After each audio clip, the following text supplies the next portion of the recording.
Welcome to Medicare Connections Digital Safety Bootcamp. My name is Davia Smith, and I'm the Director of Education at Medicare Connections. The Digital Safety Bootcamp will be presented by Matt Hyatt. Matt joined the Medicare Connections team in 2015. In his role as the Chief Technology Officer, Matt manages technology solutions such as PCC's USAC Healthcare Connect Fund. He also manages all PCC telehealth equipment pre-sales, purchases, installation, training, and ongoing support for the rural communities of South Carolina. He brings a wealth of knowledge to the team with over 20 years of IT experience. He has a Master of Science degree and a Bachelor of Science degree in Information Technology Management from Western Governors University. He is a certified project management professional. If you are joining by GoToWebinar, you may use the chat box to ask questions. If you are joining by Facebook Live, feel free to add a comment, like, or share this broadcast. I'm going to turn it over to Matt, who will give you an overview of what to expect from the Digital Safety Bootcamp today. Thank you, Davia. Thanks, everyone, for joining us today. So as Davia said, we're going to have a Digital Safety Bootcamp, which is an introduction to cybersecurity. The Digital Safety Bootcamp objectives are that you would be able to define cybersecurity, identify and describe cybersecurity threats, and describe protection methods for cyber attacks. The term cybersecurity is used to refer to the security of online or connected information. With an ever-increasing amount of people and an ever-increasing number of devices we use that are connected to the internet, cybersecurity becomes more important every day. Understanding cybersecurity. So what is the meaning of the word cyber? What is the need for cybersecurity? Examples of cybersecurity threats. Ways to protect yourself from common threats. These are a few things that we're going to go through today. Cyber. What does the term mean? The term cyber began around 1940, believe it or not. It is used when relating to anything with computers, computer networks, or virtual reality. Today, it also refers to anything with a relationship to information technology. So computers, the internet, etc. Your connected devices in your home. Why do we need cybersecurity? So cybersecurity is important because it protects all our data from threat, theft, and damage. And just a few of these include sensitive data such as personal identifiable information, protected health information, intellectual property, and our connected home devices such as TVs, cameras, and things of that nature. Types of security threats. We have viruses or worms, we have hackers, malware, password cracking, phishing, vishing, and social media. We're going to go through a few more details on all of these. So viruses and worms. These are programs that are loaded onto your computer without your knowledge, and they run in the background against your wishes. These programs can not only steal your data, but they can also reduce your system resources, causing your computer or your device that you're using to run very slow. Ways to protect yourself from viruses and worms. Keep your software up to date. You can do that by installing manufacturer patches, in particular security and critical patches that your manufacturer or software manufacturer puts out. Don't click on links within emails, especially emails that you were not expecting or from people that you don't know. Use an antivirus. Back up your computer. Use strong passwords, so 8 or more characters with letters, numbers, and special characters. Use a firewall, and most operating systems have a firewall built into them that you can turn on. Minimize the number of downloads. And use a pop-up blocker. Pop-ups are traditionally and notoriously bad for allowing malicious software to be installed on your machine. So a few popular antiviruses. This is not an exhaustive list, but these are a few popular ones that typically offer a free download and free service for home users. So these are just a few. Again, it's not an exhaustive list. Hackers. I'm sure we've all heard that name before, but it is a person who breaks into computers or computer networks, usually by gaining access to some sort of administrative controls to your machine or to the network. Generally, the purpose is to gain access to data or disrupt operations. There are a few different types of hackers. There's a white hat hacker, which they are typically an ethical hacker that and are typically a security expert who uses their abilities for good. So a black hat hacker, hackers who use their abilities to gain unlawful access to your computer or computer systems. Gray hat hackers, they kind of sit somewhere in between. They generally use their hacking skills for good to discover vulnerabilities and generally report that to the proper folks that there are vulnerabilities in their software. And then sometimes if the manufacturers do not fill those gaps and secure those vulnerabilities, gray hat hackers become black hat hackers. So they'll wear a white hat sometimes and a black hat other times. Preventing hackers. Stopping a determined hacker is a difficult process, no doubt. Just like stopping any criminal. If they want in, they're generally going to get in. We can just put deterrence in their way. Some valuable tools, though, at your disposal that are pretty good deterrents are: don't access your personal data from a public Wi-Fi.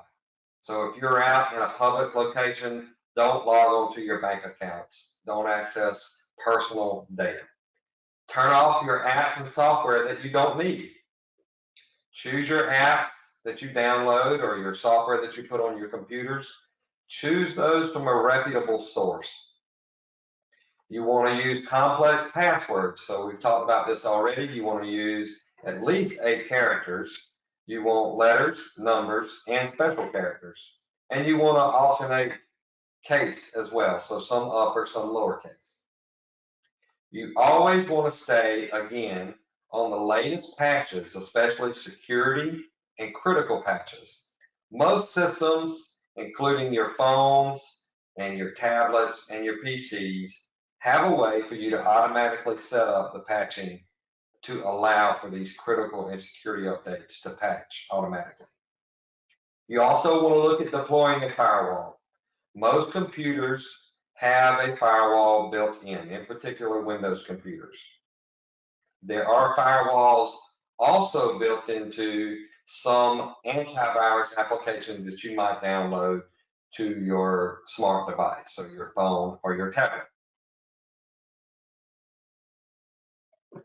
Malware. So malware comes from 2 words. So malicious software. It's categorized as any software that can infect or damage a computer or network system without the owner's knowledge or permission. So I know that sounds similar to what we talked about with a virus. Malware is a more encompassing word that includes a lot of different types of vulnerabilities that can be taken advantage of in your system. So that could be viruses, Trojans and rootkits and worms. Those are different kinds of viruses. Spyware, crimeware, adware. Those are also, while they're not viruses, they put software on your machine that can leak data to people who shouldn't have your data. Preventing malware. So you see a common theme here is making sure you have an antivirus or an anti-malware program installed on your systems. Activate threat protection, firewall. So those are things that you want to make sure you have on your systems as well. Again, we see software patching. We want to make sure We can't reiterate this enough. You want to make sure your devices have the latest critical and security patches in place. And again, don't click on links in emails or on websites or in your web searches. Don't click on links that you do not recognize. Password cracking. So password attacks are attacks by hackers. Again, some could be the white hat, the black hat, or even the gray hat hackers that are able to determine passwords or find passwords to different protected electronic areas and social network sites. So these folks can look for, find, and use techniques to discover and learn your passwords so they can get into your system or get into your information. So some ways here to avoid password cracking. Use a complex password. I know we've seen that already. So longer passwords, the longer the better.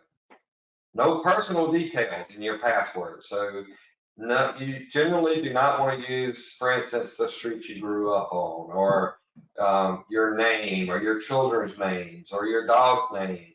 You don't generally want to use things like that within your password. Um, Use different passwords for different accounts. So you might have one password for your bank account. You might have a different password for your credit card account. So you want to have multiple passwords. You don't want someone, when they discover one password, to be able to get into all of your accounts. Number one, kind of goes without saying, is do not share your password. You don't want to share your password with anyone. Again, don't use any common words or phrases. Store your passwords in a safe place, a place only you have access to. And again, we see, keep your systems patched. Keep your systems patched with security and critical updates. Phishing. So phishing is the practice of someone sending fraudulent communications that appear to come from a reputable source, usually through an email. The goal in a phishing attack is for them to steal sensitive data, like your credit card or logon information, or to install malware on your machine or a virus on your machine that could later send that information to them without you knowing. And phishing is an increasingly common cyber threat. It comes in all kinds of forms. Some things that help you prevent phishing. Don't go to websites that you're not familiar with. So just doing a random search on the internet and then hitting the first site you see, you don't want to go to those sites. Don't have it on here, but I'll also add, generally when you go and you do a search on the internet, the first few links that pop up, if you notice, they have the word add right beside them.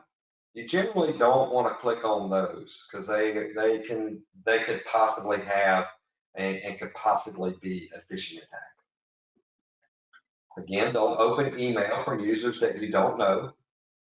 Don't open email attachments that you're not expecting or from users that you don't know. And don't click on links in email. Now, if it's from a family or friend or something like that, it looks okay and you generally think that it's safe. But if it's random and you weren't expecting anything from them, then you want to be cautious about clicking on any links or attachments, even from family and friends. You want to be cautious of that. So phishing sounds a lot like phishing, and is a lot like phishing. It's just they do it over the telephone.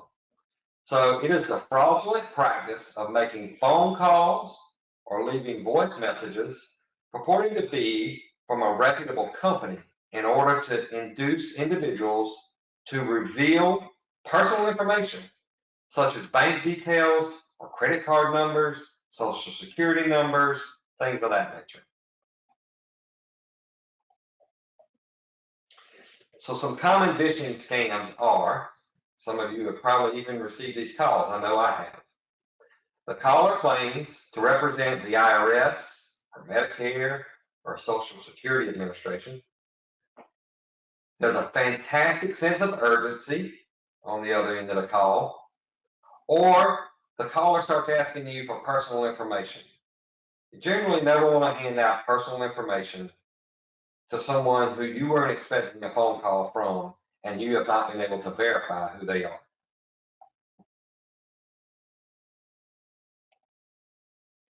So some ways to prevent phishing.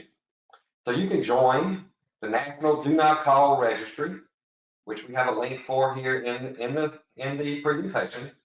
You can go there, join that Do Not Call Registry. Don't pick up the phone unless you know the number and are expecting the call. So all of you have probably experienced of late where you see a call, you see a number that looks recognizable to you, but then you pick it up and it's someone else trying to sell you something or get information from you. You don't want to hand out information on those. And if you're not expecting a phone call from that family or friend, sometimes it's better to let it go to voicemail and then check your voicemail. Hang up the phone the moment you realize that it's not a legitimate call. I know that seems rude, and most of us don't like to do that.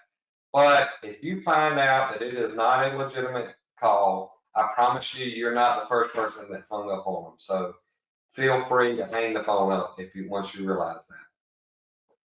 Never press any buttons if prompted to do so, or like it says here, respond to any prompts. You don't want to press any buttons. If asked, is this Mr. or Mrs. whomever, never say yes. You can say this is him or this is her. It's not good to say yes because they can have a recorded prompt and insert a different question there for when they're asked later down the road after they've taken information or money from you. And you always want to verify the caller's identity. So for some actions here to prevent cyber attacks on social media. So you should never and be cautious of accepting friend requests or private messages from individuals you don't know. In some cases, you need to even be careful when it's individuals that you do know, because those individuals could have been hacked. So if you're friends with someone on, for instance, Facebook already, and then all of a sudden you get a new friend request from them, you want to be cautious about accepting that. It could be somebody else posing as them. Do not click on any links in private messages you were not expecting. So if you get a private message from someone that you're friends with, but you weren't expecting that message, or it's someone that you don't know, you certainly don't want to click on any links in any of those private messages. Do not share photos on Facebook of your driver's license or credit card, social security number, or any sensitive information on social media. So you want to be careful about when you post pictures, even if you're not directly taking a picture of your driver's license or your credit card or your social security number. You want to make sure that that stuff is not sitting out on a table or a countertop near where you're taking that picture, so folks can't zoom in on that and find that information. So you want to be cognizant and caution, or very cautious about doing that. When you go on vacation, we all love to post our vacation photos. But when you go on vacation, make sure you wait. It's generally a good practice to wait until you're back off vacation, back home, before you start posting photos of your vacation. You don't want people to know you're away from home, right? So do not post if and when you'll be away from your house, whether that is a day of shopping or 5, 6, 7 days away on vacation. You don't want to post that information online and let people know that you're not home.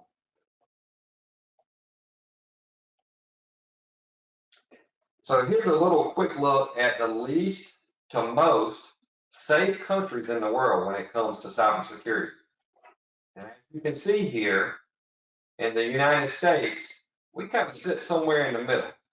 So we still got a lot of work to do on our cybersecurity to get up here in the most safe area. Thankfully, we're not in the least safe at the moment, but we're somewhere in the middle again. So cybersecurity is everyone's responsibility. And you are only as strong as your weakest link. So if there's 1 or 5 people living in your home, you all have access to personal information related to yourself or your family member. You're only as strong and you're only as protected as the weakest link in there as it relates to cybersecurity. So if someone in the home or in your business even is not following good cybersecurity practice, you're only as strong as that one person. So we all need to be vigilant about our cybersecurity and vigilant about how we conduct ourselves online and vigilant about links that we click on and calls that we take and information that we provide over those calls.